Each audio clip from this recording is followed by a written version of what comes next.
Gjergj, të përshëndes, sa të përgatitura janë konkretisht bashkit në qarkun e Lezhës për të përballuar zjarret dhe a ka mungesa në mjete apo në burime njerëzore?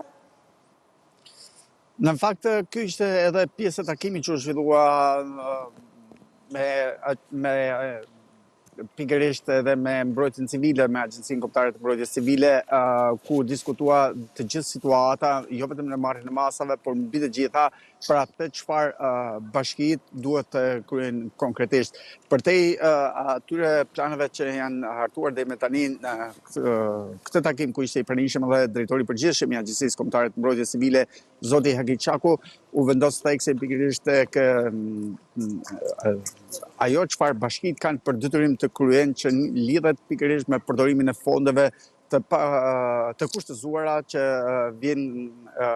nga ministria dhe që kanë në fokus mbrojtjen civile dhe në marrjen e masave dhe aq më tepër tek disa nevoja dhe detyra që duhet të kryen konkretisht, që ka të bëjë me sigurimin e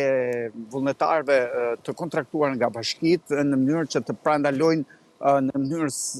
sa më të shpejtë të gjitha situatat e shkaktuara dhe u është kërkuar bashkive që jo të drejtohen gjithnjë ushtrisë pasi në situatën e verës kryesisht është pamundur që forcat e ushtrisë të jenë kudo në situata dhe kur ka disa vatra zjarri në të gjithë territorin e Shqipërisë, por fillimisht duhet të zërojnë kapacitetet e tyre në mënyrë që të jenë sa më të efektshme dhe të parandalojnë përshkallëzimin e situatave të mëtejshme. Nga ana tjetër, u është theksuar që në kuadër e projekteve që vetë bashkitë kanë depozituar këtij autoriteti, në fakt është konfirmuar se janë bërë gati edhe mbështetja financiare që ka të bëjë me logjistikën, si një mjet shumë i rëndësishëm, por që nga ana tjetër këto bashki duhet që këto fonde të shfrytëzohen pikërisht për të siguruar logjistikën, por edhe burimet njerëzore të nevojshme për të parandaluar përshkallëzimin e situatave me zjarret, edhe sidomos ajo që është më e rëndësishme është edhe fokusi që është kërkuar policisë së shtetit në mënyrë që të identifikojë le të themi persona që mund të jenë kryesisht barinj të cilët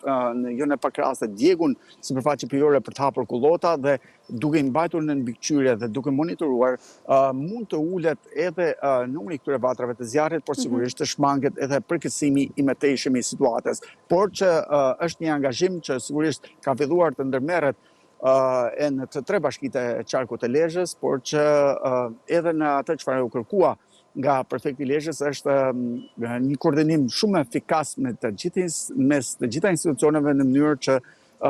të parandalohet situata, por në rast kur ajo është shfaqur kryesisht për vatrat e zjarrit, të minimizohet sa të jetë mundur përshkallëzimi i mëtejshëm i këtyre problematikave që shfaqen. Mirë, Gjergj, unë të falenderoj për këtë raportim të drejt për drejt.